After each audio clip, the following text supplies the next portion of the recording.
22 जनवरी को अयोध्या में प्राण प्रतिष्ठा का दिन है, लेकिन उससे पहले पूरे भारत में कुछ लोग ऐसे हैं जो श्री राम के नाम का अपमान करते हैं, जो प्रभु श्री राम के नाम की सियासत करते हैं।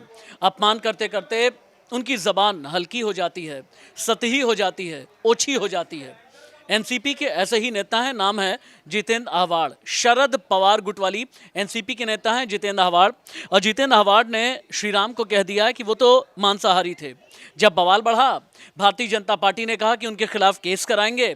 विश्व हिंदू परिषद भी इस वक्त लाल है। विश्व हिंदू परिषद का ये कहना है कि सनातन धर्म में जिनकी पूजा सर्वोपरि होती है, जिनकी मूर्ति के प्राण प्रतिष्ठा की तैयारी अयोध्या में की जा रही है, उनका अपमान किसी भी कीमत पर बर्दाश्त नहीं किया जाएगा। सियासत में नियत होती है प्रदीप, और बिना नियत के कोई जबान चलती नहीं और कोई बयान दिया नहीं जाता। जितेंद्र आव्हाड ने कहा प्रभु श्री राम मांसाहारी। क्या उन्हें ये लगता है कि इस तरह के बयान के जरिए 2024 के वोट बटोर लेंगे? सबसे पहले तो मैं उनको सलाह देना चाहूँगा, उनके दिमाग को और उनके पार्टी को, कि ऐसे भाषा मतलब ऐसी भाषा का इस्तेमाल नहीं करना चाहिए, किसी के धर्म के मतलब आहत नहीं करना चाहिए, पहली बात। दूसरा बात, जो उन्होंने स्टेटमेंट दिया है कि प्रभु श्री राम 14 वर्ष वनवास में थे, वहाँ पे क्या खाते थे, वहाँ क्या शाकाहारी भोजन मिलता है, वहाँ मांसाहारी खाते थे वो। लेकिन अगर वो ऐसा स्टेटमेंट दे रहे हैं तो उनको ये जानकारी होना चाहिए कि किस देश में रह रहे हैं, और वो सर्वोपरि हैं। प्रभु श्री राम, प्रभु श्री कृष्ण, ये सर्वोपरि हैं, जिनसे इतना लगाव है लोगों को, उनके अगेंस्ट एक शब्द सुन भी नहीं सकते हैं। बीजेपी प्रोटेस्ट कर रही है और उनके अगेंस्ट एफआईआर करने की बात चल रही है। हम भी मांग करते हैं कि उनके अगेंस्ट ऐसी होनी चाहिए, ताकि उनको ये नसीहत मिले कि ऐसे कंट्रोवर्शियल स्पीच ना दें इन फ्यूचर में।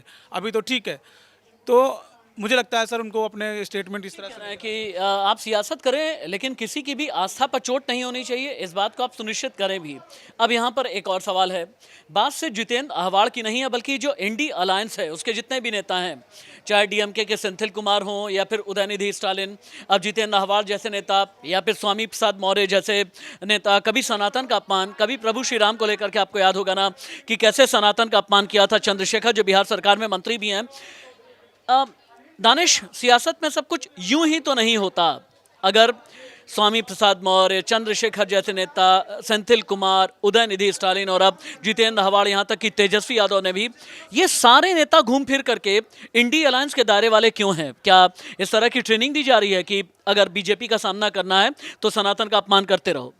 एक चीज़ आपको याद होगा कि अभी कुछ टाइम पहले जब 5 राज्यों में इलेक्शन हो रहे थे, उस वक्त एक ज़ोर शोर से बिहार सरकार की तरफ से जनगणना कराई गई थी, जातिगत जनगणना। उसको लेकर अब ये स्वामी प्रसाद मौर्य हों या दक्षिण के नेता हों, वो सोच रहे हैं कि अगर जातिगत जनगणना हो जाएगी तो ओबीसी और एससी एसटी, उनसे जो अक्सर अब तक कहा जाता था, देखिए अब ऐसा नहीं है कि बीजेपी के खिलाफ रहते हैं, ये उनके पक्ष में आएंगे।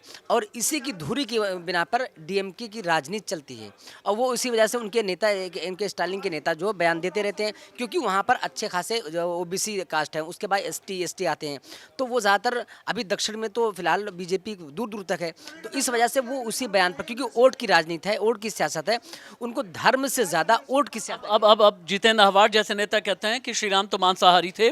उनका ये कहना है कि 14 साल का जब वनवास झेला उन्होंने तो जंगलों में थे, उन्हें ये ज्ञान चक्षु नहीं खुले कि जंगल में तो कंदमूल भी खाए जाते हैं, लेकिन मांसाहार, इसे लेकर के उन्हें ज्ञान जरूर मिल गया। क्या ऐसों को आप सलाह देंगे कि जाकर के वाल्मीकि रामायण पढ़िए, जाकर के आप रामचरितमानस पढ़िए, ऐतिहासिक साक्ष्य के साथ साथ पौराणिक साक्ष्य भी देखिए, वेद पुराण में क्या वर्णन किया गया है, इन सभी को पहले आप जानें, उसके बाद ही अपनी जबान खोलें? बिल्कुल, तथ्यों को जाने बगैर आप अगर बयान दे रहे हैं तो, और दूसरे के धर्म के बारे में भावनाओं को भड़का रहे हैं, तो यकीनन आपको राजनीति के साथ साथ समाज में भी प्रताड़ित और बेइज्जती झेलनी पड़ती है, क्योंकि आप किसी की एक बड़े वर्ग की भावनाओं को आहत कर रहे हैं, जो लगातार। और इस वक्त में जब श्री राम का जन्म, राम मंदिर का निर्माण हो रहा है, तकरीबन पूरा होने वाला है, और पूरे देश में जिस तरीके जोश और उत्साह दिख रहा है, और उस उत्साह में आप जो जोश में भंग कर रहे हैं, ये यकीनन आने वाले टाइम में इंडिया गठबंधन को बहुत बड़ा नुकसान झेलना पड़ सकता है। और वक्त रहते अगर आप नहीं चाहते तो वाकई में ये नुकसान बहुत बड़ा हो जाएगा। संदीप, अभी तक श्री राम को लेकर के, राम मंदिर को लेकर के विपक्ष का पॉलिटिकल नैरेटिव क्या होता था? मंदिर वहीं बनाएंगे, लेकिन तिथि नहीं बताएंगे। तारीख भी पता चल गई, रामलला का भव्य मूर्ति निर्माण हो रहा है। बड़ी बात यह है कि जरी जरदोजी वाले जो रामलला के कपड़े हैं, मुस्लिम महिलाएं भी जो 3 तलाक पीड़ित हैं वो भी भेज रही हैं। इकबाल अंसारी ने यहाँ तक कि पुष्प वर्षा की थी प्रधानमंत्री नरेंद्र मोदी पर। लेकिन राम के नाम पर इतनी दिक्कत जितेंद्र हवाड़ जैसे, उदयनिधि स्टालिन जैसे, सेंथिल कुमार जैसे, चंद्रशेखर जैसे, क्यों आखिरकार है, समझ में नहीं आ रहा है। निश्चित तौर पर इसे विशुद्ध राजनीति कह सकते हैं। राजनीति के लिए ही ये सारी चीज़ें की जा रही है। हमने देखा कि पहले राम के नाम पे हिंदू मुसलमान हुआ करता था, लेकिन अब तो हमें लगता है कि मुस्लिम ने भी राम को अपना लिया है, क्योंकि आपने बताया कि इकबाल अंसारी ने मोदी पे वहाँ पे फूलों की बारिश की। वहीं पे हमने देखा प्रयागराज से राम भक्तों पे पुष्पांजलि की गई, पुष्पों की बरसात की गई। ये तमाम चीज़ें मुस्लिम धर्म के लोग आगे बढ़ के राम मंदिर में सपोर्ट कर रहे हैं और इनको कहीं ना कहीं वो आस्था की बात कहकर सम्मान कर रहे हैं। लेकिन हमारे विपक्ष के नेता या फिर जो लोग विपक्षी नेता है, पता नहीं क्यों अचानक से ऐसी ऐसी बातें क्यों लाते हैं।